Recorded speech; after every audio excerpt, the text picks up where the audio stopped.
Hello there. We must tax everything that we say is bad for you to keep you safe, says every government. And it's just not true.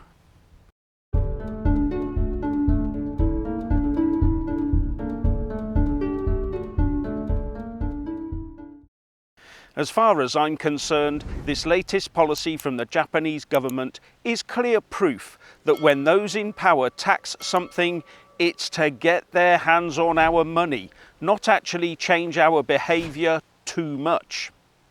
Remember the fuel price escalator that was meant to gradually grind down fossil fuel use in the UK? Something that was frozen as soon as it became apparent it was damaging the economy and, more importantly, the government's tax take. And now Japan has the same sort of problem, because the younger generation is drinking far less alcohol than their parents did. For example, beer consumption in Japan has dropped 20%, while the Japan Times says that alcohol taxes contributed 5% of the tax pot in 1980, but that is now just under 2%.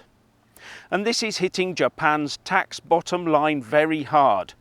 So the Japanese National Tax Authority has come up with the wizard wheeze of setting up a national competition to boost alcohol consumption in Japan so as to increase the tax take, calling it the Sake Viva campaign.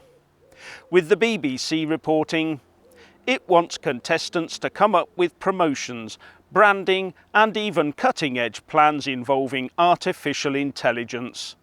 And this campaign also wants to boost the level of home drinking too. And The Guardian said, finalists in the competition will be invited to a gala awards ceremony in Tokyo on the 10th of November, and the tax office said it would support the commercialisation of the ideas from the winner. So I do have to wonder if some bright spark might put forward the idea of reducing taxes on drink in Japan so that it's cheaper to buy in the first place. Now, what a field day the UK press would have if either Liz Truss or Rishi Sunak came out with a drink more policy during their Tory leadership contest to boost the UK tax take. It would be met with mirth and derision all round. Anyway, it's not the consumption of drink that the Japanese government is worried about, it's just how much tax revenue they can get out of it.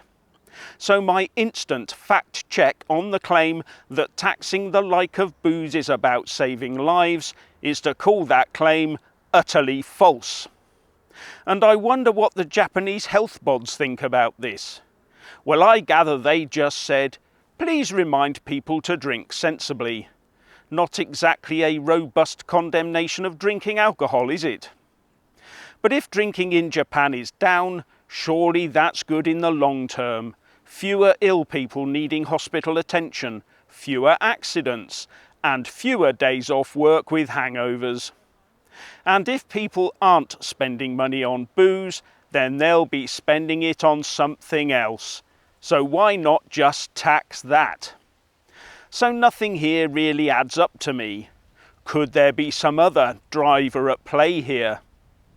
Anyway, they need to keep the younger generation off the drink in Japan because their total fertility rate, or TFR, is below the 2.11 replacement rate at only 1.36. In fact, it's been below 2 since the mid-1970s. This means the population in Japan is shrinking fast at the younger end, meaning fewer fit young workers. So Japan needs every young worker to be really fit and healthy to carry the ever-increasing workload and pay more tax. Or it will need to make Japan highly attractive to migrant labour.